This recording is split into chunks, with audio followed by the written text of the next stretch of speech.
On this episode, we talk unpermitted additions and selling your home during the holidays.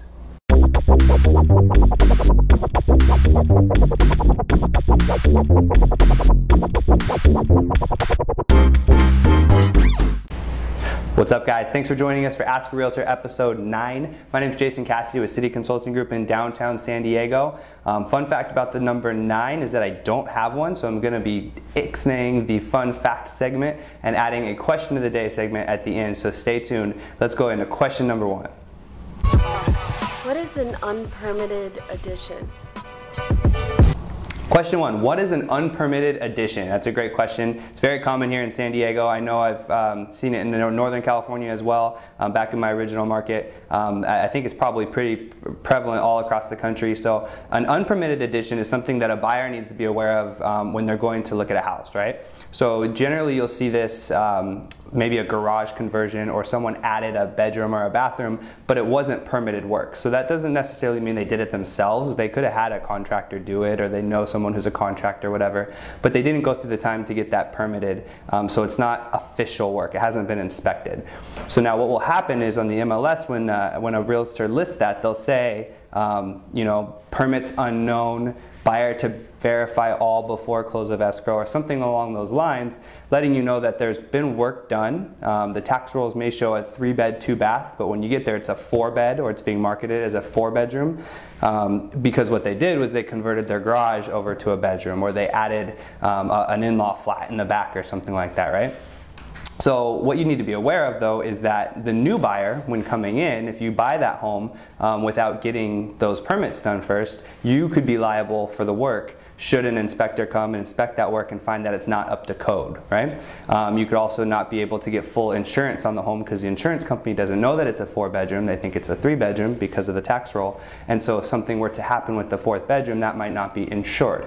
So it's just something you need to do your due diligence on. Again, it doesn't necessarily mean that the work was bad, although a lot of times it is. You know, it's just done you know, on the whim to add in a bedroom or something like that, but it might not be up to code. So just make sure you do your due diligence. If there's anything, if you go into a 3-bed, 2-bath that's 1,400 feet and you're walking around and you count 5 bedrooms and you realize that it's 2,500 square feet, you know you probably have some unpermitted work there, and you need to find out when that work was done, because you as the incoming buyer could be liable for either tearing that out or bringing it up to code if you buy it. So great question, and keep an eye out for unpermitted additions.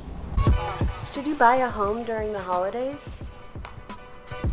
Question 2, should I sell my home during the holidays? That's a fantastic question.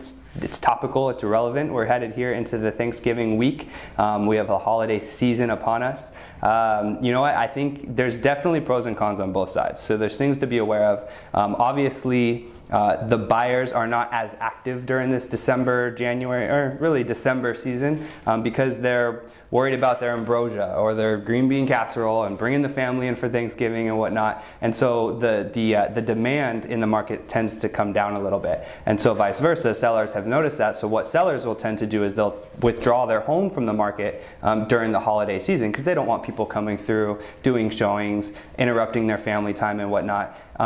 So what you do is you see a dip in buyer traffic and you see a dip in inventory.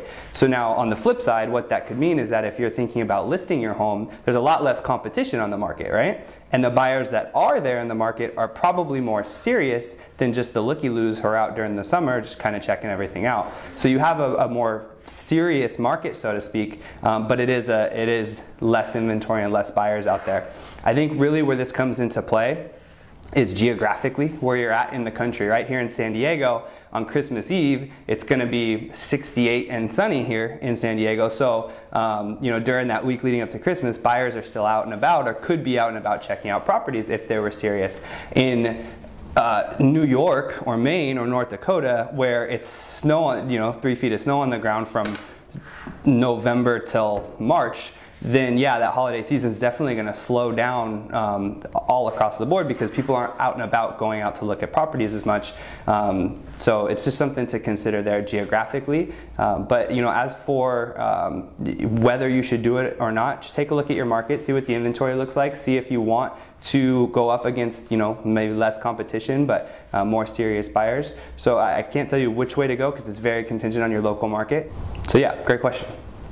That's going to wrap up Ask a Realtor episode 9. Thanks for tuning in. Make sure to go to Twitter @JCassidy or use hashtag #AskARealtor. Ask me anything. I'll do my best to answer it on the next show. You can also find me on Facebook, Instagram, Pinterest, LinkedIn. If it's out there, I'm on it. Make sure to ask questions. And if you haven't already, click the subscribe button. It's also down below if you're on the desktop on our YouTube site, so that you get an email notification every time a new show comes out. And hope to see you next time. Peace.